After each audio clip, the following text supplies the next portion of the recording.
Alors, quelle est la vision non duelle du libre arbitre, du choix, de la relation de cause à effet et du pouvoir créateur? Alors déjà, la vision non duelle, qu'on appelle aussi l'éveil, c'est la vision que tout ce qui est n'existe qu'en apparence. C'est la vision que le personnage que je crois être, que j'appelle je ou moi, n'existe pas réellement, n'a jamais existé qu'en apparence. De la même manière que lors du réveil le matin, il est réalisé que le personnage je que vous avez cru être dans le rêve n'existait qu'en apparence. La vision non duelle dans la réalisation, la libération, c'est un peu comme prendre conscience du mirage. C'est pas le personnage je qui fait partie du mirage qui s'éveille, il y a éveil. Tout comme c'est pas le personnage je dans le rêve qui se réveille, il y a réveil comme ça. Ce qui voit ce mirage, ce qui perçoit toute cette histoire, ce n'est pas le personnage je que je crois être. Ce qui perçoit, ce qui voit, n'a pas vraiment de nom.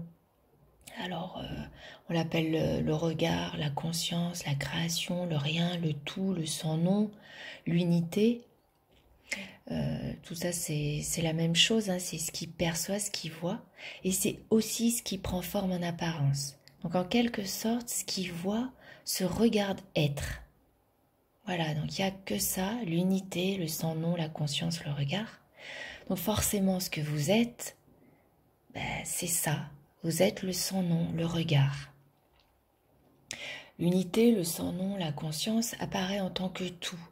Donc en tant que personnage apparent et séparé, en tant que le je, en tant que pensée apparente, sensation apparente, son apparent, choix apparent, cause apparente, effet apparent.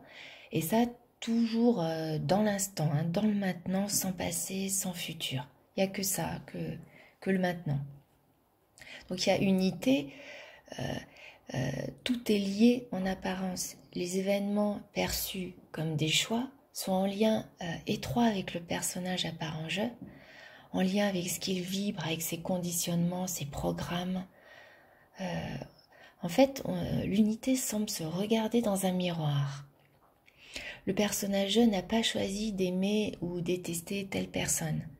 Et cette personne, d'ailleurs, reflète étrangement les caractéristiques et les conditionnements du personnage je. Le personnage je n'a pas choisi d'être attiré par telle couleur. Couleur d'ailleurs qui a aussi un lien étrangement symbolique avec ce je, avec son caractère et ses caractéristiques aussi. Le personnage je n'a pas choisi son animal de compagnie. Il n'aurait pas pu choisir un autre animal que celui qu'il a choisi.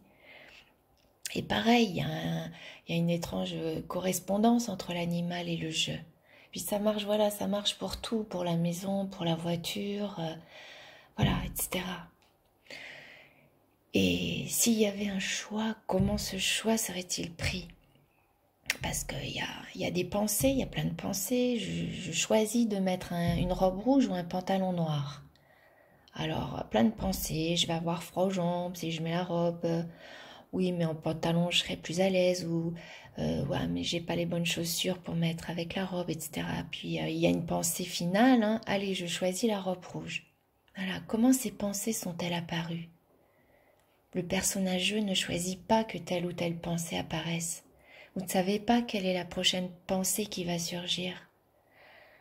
Et qu'est-ce qui a fait que finalement le choix s'est porté sur la robe rouge? Il y aurait une pensée plus convaincante qui aurait provoqué le choix. Ce choix a été déjà prévu et peut être parfois ressenti comme une intuition d'ailleurs. Et même parfois, je ne sais pas si ça vous a déjà fait ça, il y a une impression de scène de déjà-vu. Et puis il n'est pas possible de faire autrement que de la regarder se dérouler à nouveau. En fait, quand le choix se présente, quand il apparaît dans la création, c'est qu'il est déjà fait. Quand la question se présente, quand elle apparaît dans la création, c'est que la réponse est déjà là. La question apparaît comme un indice, un signe avant-coureur, un panneau indicateur de ce qui va se passer après. Et s'il y avait choix, alors le personnage je pourrait choisir de ne plus penser. Ça serait bien ça. De ne plus souffrir, encore mieux. de ne pas suivre ses élans, d'être heureux tout le temps, etc. Quelque part, en fait, il serait créateur de sa vie. Eh oui, ça serait bien, mais non. Sur un écran de télé, par exemple, deux personnages qui apparaissent à l'écran ne peuvent pas choisir de se parler, ni choisir de sortir de l'écran ou prendre des décisions. Il n'y a que l'écran qui apparaît en tant que deux personnages apparents, qui se parlent en apparence, qui prennent des choix en apparence, parce que c'est le film qui se déroule comme ça. Le sans-nom, l'unité, serait en quelque sorte l'écran apparaissant en tant que deux individus et le sans-nom se regardant. Quand on joue au Playmobil, par exemple, et qu'on fait parler les personnages et qu'il leur arrive des événements, les Playmobil ne font rien par eux-mêmes. Ils choisissent pas, ils n'ont pas de pouvoir créateur. On les bouge de place, on leur fait dire des choses, on leur met une étiquette, on leur donne un caractère, etc. Ça pourrait être aussi ça la création. Alors, ouais, vous vous dites peut-être, ah ben je suis un pantin. Une sorte de main invisible me fait parler, bouger comme les Playmobil. Mais non, non, parce qu'il n'y a pas de je. Ce que vous croyez être n'est pas le personnage je. C'est pas un potentiel pantin. Vous n'êtes pas un pantin parce que vous êtes le tout, le regard qui voit ce soi-disant pantin. Donc il est vu des apparents personnages, dont un qui semble plus proche et au centre, qui a toujours été appelé je ou moi. Mais en fait, il n'y a que l'unité, que le son-nom, qui voit, qui perçoit et qui prend forme aussi. Donc ce que vous êtes, c'est cette unité, ce son-nom, ce regard, puisqu'il n'y a que ça. Donc comme aucun choix n'est fait, il n'y a aucune conséquence liée au choix, aucun effet lié à ce choix, aucun lien de cause à effet. Pour qu'il y ait un lien de cause à effet, il faudrait que la cause existe vraiment dans un passé et pas qu'en apparence. Et il faudrait que l'effet existe vraiment aussi et pas qu'en apparence. Et il faudrait que le personnage je existe vraiment aussi et pas qu'en apparence. Il y a une impression très intense, très réaliste de temps et de lien de cause à effet. C'est ça le mirage de l'histoire de la vie. Cette impression que les actes provoquent des conséquences. Par exemple, prenons l'exemple du mirage dans le désert. Bon, il y a de l'eau est perçue, mais alors quel est le lien de cause à effet? Si l'effet c'est la présence d'eau, ça serait quoi la cause? Il a plu il y a quelques jours? Comment cette cause peut-elle exister vu qu'il n'y a jamais eu d'eau sauf en apparence? Cette présence d'eau semble très réelle et ça c'est pas un problème, c'est l'histoire. Mais ça s'invente une cause qui lui semble tout à fait adaptée. Par exemple, il a plu hier. Il n'y a qu'événements, images, sons, sensations en l'instant, en apparence. Tout ce qui peut faire croire à une possible cause de l'effet qu'il y a dans le maintenant est une pensée de maintenant. Par exemple, j'ai appris ma leçon hier et c'est pour ça que j'ai eu une bonne note à mon contrôle aujourd'hui. Il n'y a pas de passé, donc rien ne s'est passé hier sauf en apparence. Le fait de penser j'ai appris ma leçon hier est une pensée de maintenant. C'est le fameux mirage, quoi. Et l'illusion, donc le mirage, c'est de croire cette pensée que c'est le personnage je qui a appris une leçon hier et a réussi grâce à cet acte. De plus, le je n'existe qu'en apparence, donc il ne peut pas apprendre de leçons. Pour qu'il y ait un lien de cause à effet, il faudrait aussi que la cause soit unique. J'ai appris ma leçon, donc j'ai réussi au contrôle. Ok, mais est-ce que c'est la réelle cause? Ça fonctionne pour un point de vue. Pour un point de vue, la cause, c'est d'avoir appris la leçon, mais ça pourrait être autre chose.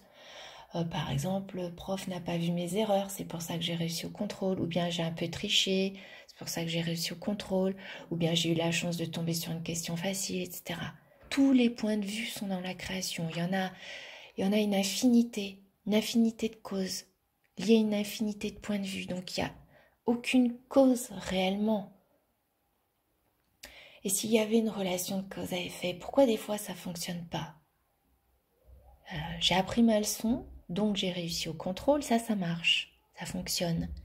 J'ai appris ma leçon, mais j'ai raté au contrôle. Ah ben là, ça marche pas.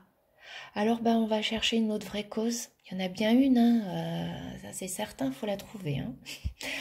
Alors la vraie cause c'est j'étais stressée, donc j'ai raté au contrôle, ou j'ai oublié les infos, ou bien j'ai appris que la moitié des cours. J'ai appris les cours, mais j'avais pas vraiment compris, c'est pour ça que j'ai raté au contrôle. Ou bien c'est le karma, c'est l'injustice, etc., etc. En fait, il y aura toujours une pensée de soi-disant cause. Et là encore, il y a une infinité de causes selon les points de vue qui sont infinis dans la création. Donc en fait, il n'y a pas une vraie cause à cet effet. Voilà, donc vous avez compris que le personnage jeu apparent ne fait pas de choix. Il n'a donc pas de libre arbitre et il n'y a pas de conséquences suite à ses choix, puisque pas de choix. Pas de lien de cause à effet, pas de pensée créatrice, pas de karma, sauf en apparence. Le personnage jeu n'a aucun pouvoir créateur, sauf en apparence.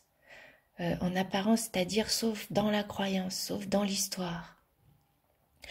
Donc c'est un soulagement que de savoir ça. Le personnage jeune n'est pas auteur de ce qui lui arrive, il ne maîtrise pas les événements. Donc tombe la recherche incessante de causes qui sont infinies, hein, comme on a vu. Tombe la culpabilité, tombe les regrets, les doutes, les questionnements, l'injustice, les peurs. La vie se déroule toute seule et il n'est pas possible d'empêcher le déroulement de la vie. Il n'y a qu'à se laisser porter par les élans. Voilà. Je vais m'arrêter là, je vous remercie de m'avoir suivi et je vous souhaite le meilleur.